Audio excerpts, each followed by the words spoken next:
Hello বন্ধুরা, আপনাদের ভিডিওর শুরুতে আপনাদের সবাইকে জানাতে আমার পক্ষ থেকে আসসালামু আলাইকুম রহমতুল্লাহি ওয়া বারাকাতুহু। আজ আমি একটি নতুন ভিডিও নিয়ে এলাম। 15,000 টাকার মধ্যে বাসা ভাড়া প্লাস মাসিক বাজেট ধরেই 2 থেকে 3 জনের মানসম্মত একটি লিস্ট সাধারণ মানুষের অনুযায়ী নিয়ে আসলাম। তো আমি ভিডিওর শুরুতে প্রথমে এখানে দেখুন, আমি অফলাইনে সবগুলো লিস্ট করে লিখে এনেছি, কারণ যদি আমি এখানে লিখি তাহলে আমাকে ভিডিওটা অনেক বড় হয়ে যাবে, তাই আমি অফলাইনে সবগুলো লিস্ট করে এনেছি। তো আমরা যদি প্রথমে আমি এখানে বাসা ভাড়া লিখেছি, কারণ আমরা যদি বাইরে থাকি অবশ্যই আমাদের বাসা ভাড়াটা অবশ্যই আগে দিতে হবে, এটা অবশ্যই আগে রাখতেই হবে, রাখতেই হবে। সো এখানে আমি 15,000 টাকার বাজেট লিখেছি।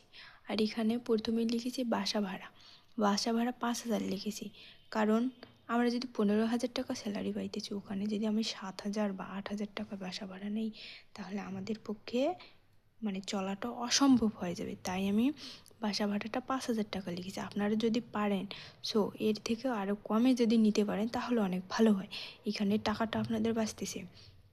তাই আমি বাসা ভাড়াটা 5,000 টাকা লিখছি। আপনারা 5,000 টাকার মধ্যে যেন বাসা ভাড়াটা নিতে পারেন। 5,000 আমার মতে 5,000 টাকাও ভালোবাসা পাওয়া যায়, তাই আমি বাসা ভাড়াটা 5,000 টাকা লিখেছি।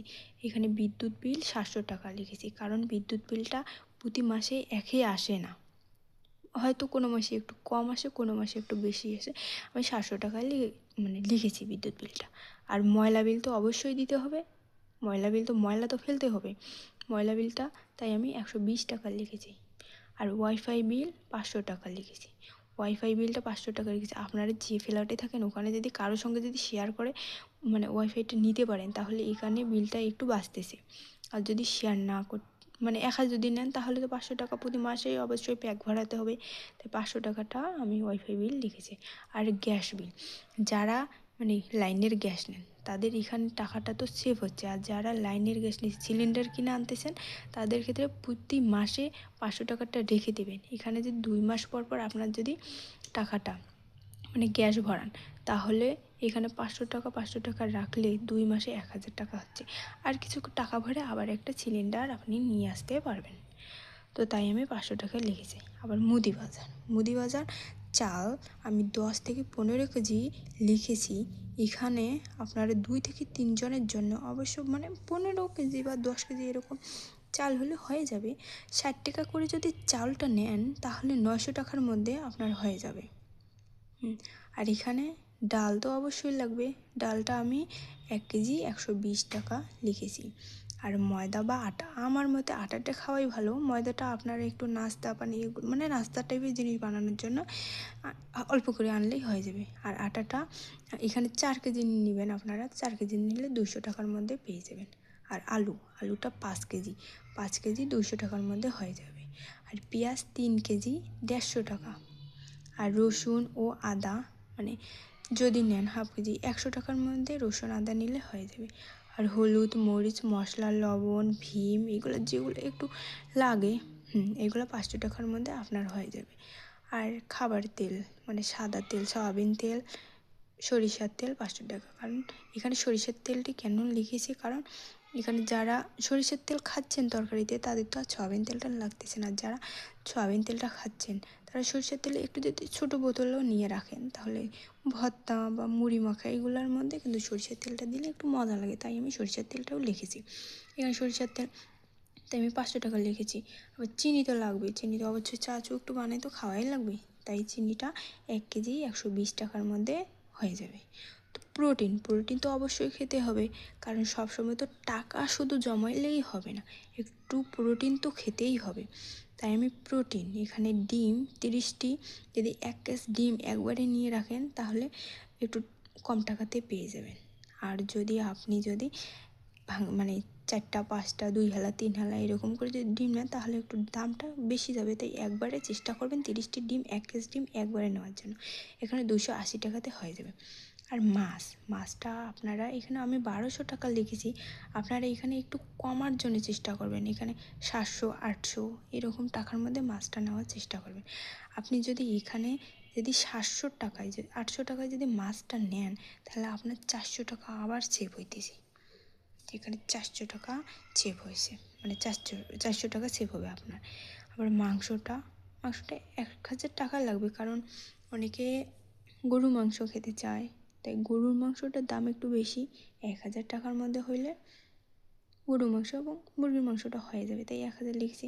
দুধ তো খেতেই হবে, তাই আমি দুধটা 5 লিটার লিখেছি 350 টাকা। 70 টাকা করে হলেও 5 লিটার দুধ 350 টাকা হয়। এর থেকে একটু বেশি নিলে, এখানে যে টাকাটা বাঁচতেছে এখানে নিলে হয়ে যাবে। তো এখানে যদি আপনি গরুর মাংসটা না খান, বাবা আমি মুরগির মাংস দিয়ে চালাবো, তাহলে এখানে আপনাদের ভাবতেছেন যে আমি হাফ কেজি গরুর মাংস নেবো, ওইটাই আমার হয়ে যাবে। তো হাফ কেজি যদি গরুর মাংস নেয়, আপনার আবারও 300 টাকা বাঁচতেছে।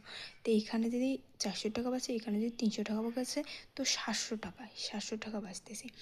এই 700 টাকা আপনার যদি বাঁচে, এই 700 টাকা দিয়ে পুরা মাসের সবজিটা আপনি কিনতে পারবেন। এই 700 টাকার মধ্যে পুরা মাসের সবজি কিনলে আপনার সুন্দর অনায়াসে পুরা মাসটা চলা যাবে। 700 টাকার সবজি, কারণ এখানে ডাল আছে, ডিম আছে, মাছ আছে, মাংস আছে। সো 700 টাকার সবজি অবশ্য হয়ে যাবে, 700 থেকে 800 টাকা হয়ে যাবে। তো এইগুলা যদি আপনারা এখন যদি মোট করার পর, এইগুলো খরচ করার পর আমার এখানে এসেছে 1240 টাকা। এইখানে আবার এখানে 700 টাকা বাঁচতেছে। এই 700 টাকা দিয়ে তো আপনারা সবজি কিনে খাচ্ছেন, তাহলে হয়ে গেল। আবার 15,000 টাকার মধ্যে 1240 টাকা যদি চলে যায়, আরও থাকতেছে 2,960 টাকা। এই 2,960 টাকার মধ্যে আপনারা 1,500 টাকা একটু সেভের জন্য রেখে দেবেন। সেভ করে রাখবেন, আলাদা হবে, ওটা আপনার ভবিষ্যতের জন্য একটু রেখে দেবেন। আরও এখানে কত টাকা থাকতেছে, 1,460 টাকা থাকতেছে। এই 1,460 টাকা আপনারা আপনাদের মেহমান আসতে পারে, আত্মীয় স্বজন আসতে পারে, এদের জন্য একটু ব্যয় করতে পারেন। আবার আপনাদের অসুস্থতার জন্য একটু ওষুধ এগুলো খেতে পারেন। ওষুধ অবশ্যই তো লাগবে, অসুস্থ তো অবশ্যই মানুষ হয়, তাই এগুলো অসুস্থতার জন্যে রেখে দেবেন। আর এই 1,500 টাকা আপনি সুন্দর করে সেভ করে রেখে দেবেন। এই 1,500 টাকা প্রতি মাসে যদি আপনি সেভ করেন, তাহলে বছরে আপনার ভালো একটা অ্যামাউন্ট হচ্ছে। এই অ্যামাউন্টটা দিয়ে আপনারা সুন্দর একটু জিনিস কিনতে পারেন ভালো। আবার যদি বলেন না আমি সেভ করে এটা রাখবো না, এখান থেকে আমার কেনাকাটা অনেক কিছু আছে, তাহলে আপনারা এখান থেকে কেনাকাটা অনেক কিছু করতে পারবেন। তো আশা করি আমার ভিডিওটি আপনারা বুঝতে পারছেন। এখানে আমার ভিডিওতে যদি কোথাও ভুল ত্রুটি হয়ে থাকে, তো আপনারা ক্ষমা দৃষ্টিতে দেখবেন। আশা করি আমার ভিডিওটি আপনাদের কাছে ভালো লেগেছে। এরকম ভিডিও পেতে আমার সাথেই আপনারা থাকুন। একটু সুন্দর মানসম্মত একটু কমেন্ট করে জানান, তাহলে আপনাদের একটা সুন্দর কমেন্ট আমাদের আরও সুন্দর ভিডিও আনতে ভালো একটু অনুপ্রেরণা যোগায়। আপনারা আমাদের সঙ্গে থাকেন, এগুলো আপনাদের জন্য। কারণ এখানে আমি একটা কথাই ভাবি যে অনেকে আসে ছোটদের থেকে বড়রাও শেখে, কিন্তু বড়দের দেখেও আবার ছোটরা শেখে। তাই এখানে আপনারা সাধারণভাবে ভেবে আমার ভিডিওটি দেখিয়েন, আবার আমার সাথে থাকেন। আমার ভিডিওটা ভালো লাগলে একটু লাইক কমেন্ট শেয়ার করিয়েন।